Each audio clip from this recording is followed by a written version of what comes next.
Hi! Today we're going to be making our Holiday Flavors crab cakes. And the first thing we're going to do is check the crab meat and make sure that it doesn't have any shells in it. It's a process that every once in a while there can be a little shell in your crab meat. I'm just going to take the can of very, very nice premium lump crab meat and just make sure that I'm not serving my guests any crab shells. Just very quickly make sure you don't feel any hard shell in here. This has been wonderful. This is the third can I've opened and so far, so good.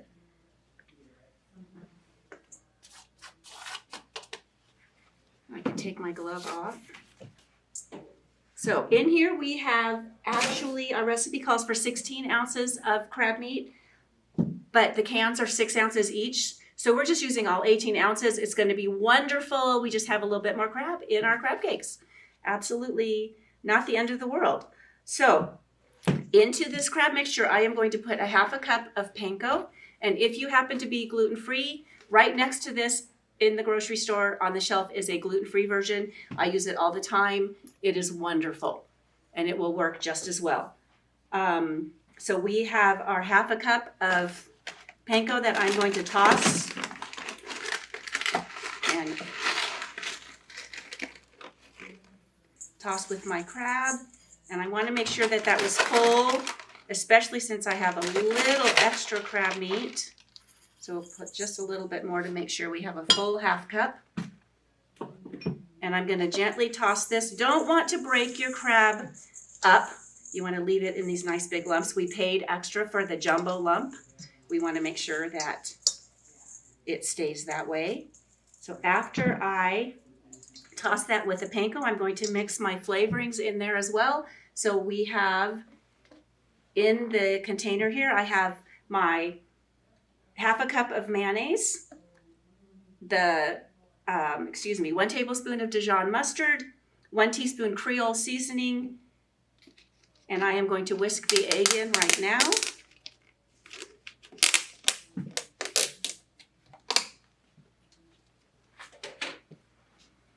And one large egg.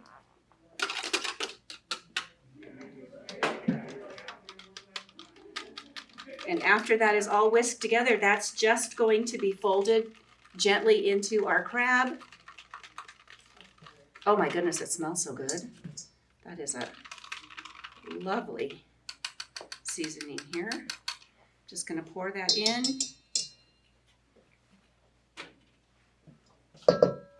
Make sure you get all of it out of your container, all that deliciousness we want in here with our crab. Love these little spatulas. These are great. Get into nice little spaces. And just a real gentle fold again. Don't want to be too harsh with our crab. A delicious premium ingredient. These are going to be amazing. All right, I'm going to set this aside. So now for this recipe, this needs to chill for at least an hour. We're going to set this in the refrigerator to chill. While that is chilling, we're going to make the tartar sauce to go with them, and then in an hour we'll finish the recipe. So for the quick tartar sauce, I have 1 cup of mayonnaise.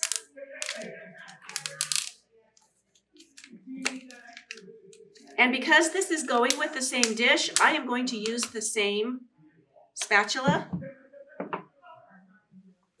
did I put it? Oh, I left it in the bowl. I'm just going to wipe it off. Again, same recipe.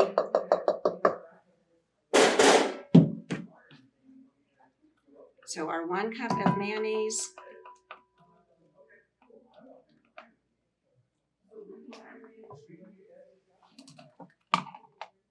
1.5 tablespoons of sweet pickle relish. I have a half tablespoon measuring spoon, so I'm going to use 3 of them, half, 1, 1.5. And if you like pickles, you can use a little bit more. They could be rounded.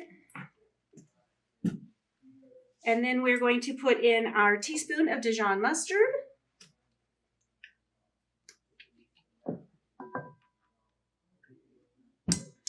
again, this wonderful little spatula will fit right in there to scrape it out so that we get all of the flavor. And then we need a tablespoon of minced red onion. I'm going to mince the onion for our tartar sauce for our crab cakes. First, I just cut it from stem to root end. I cut it first. It makes it a whole lot easier to peel because now you have an edge. And I'm just going to cut off the root part there and the top. And then it makes it so much easier to get this papery peeling off. And make sure that you take down enough layers that you don't have any of that papery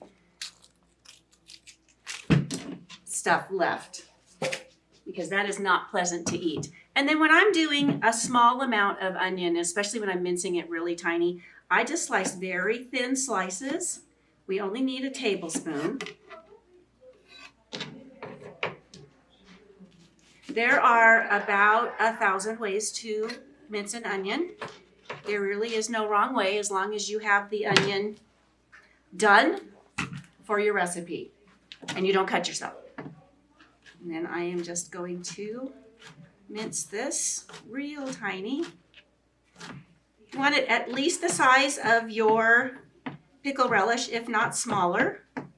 So it's 1/8 to 1/4 of an inch. I'm just going to go through this and make sure that it got nice and small. And this is not a horrible onion. Yay, I'm not crying on camera. That's always a nice thing. All right, that looks like a tablespoon. Sorry. I have a 1/2 tablespoon here again, so I'm just going to do 2. And after I did that, I realized it can just go right into this bowl. I love efficiency. If you put it right into your bowl, you don't have to wash another one. All right, and then our last tablespoon. Last 1/2 tablespoon, excuse me.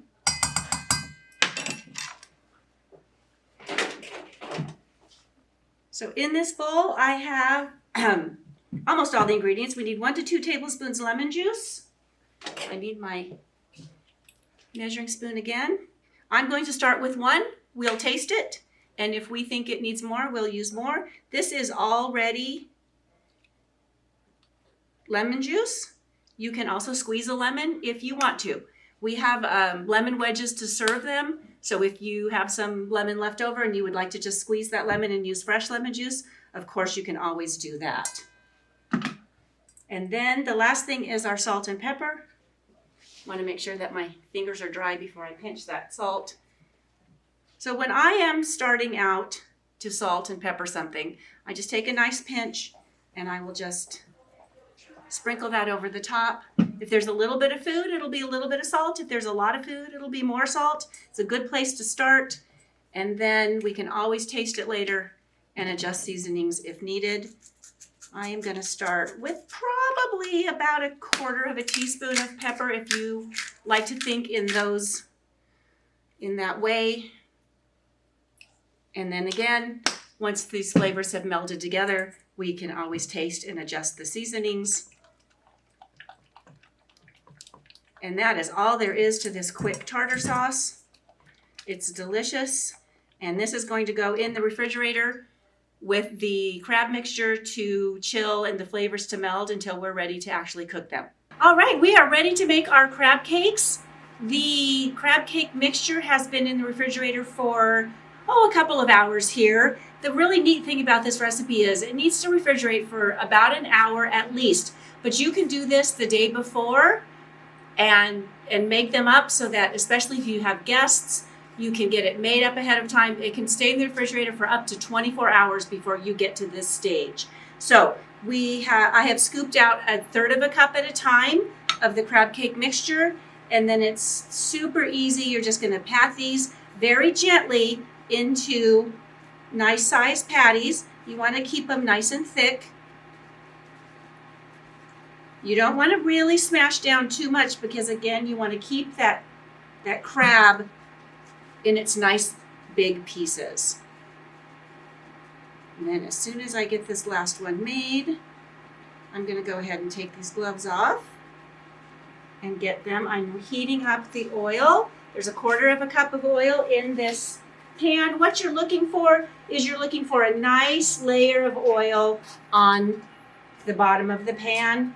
And we're looking for this to be shimmering, nice and hot. You can touch, I'm not touching the oil. You just hold your hand above it. And when you feel that nice heat, another thing that you can look for is the shimmers and the waves that the oil makes when it starts to get hot enough. So I'm going to give it just a couple of seconds. All right, so I think this is plenty hot. You want to make sure that your oil is hot enough before you do this. Otherwise, if it's not hot enough, nice sizzle, we're looking good. If it's not hot enough, then your food item is just going to absorb that oil instead of starting to cook. And we're going to cook these for about 3 minutes on each side until they're nice and golden brown.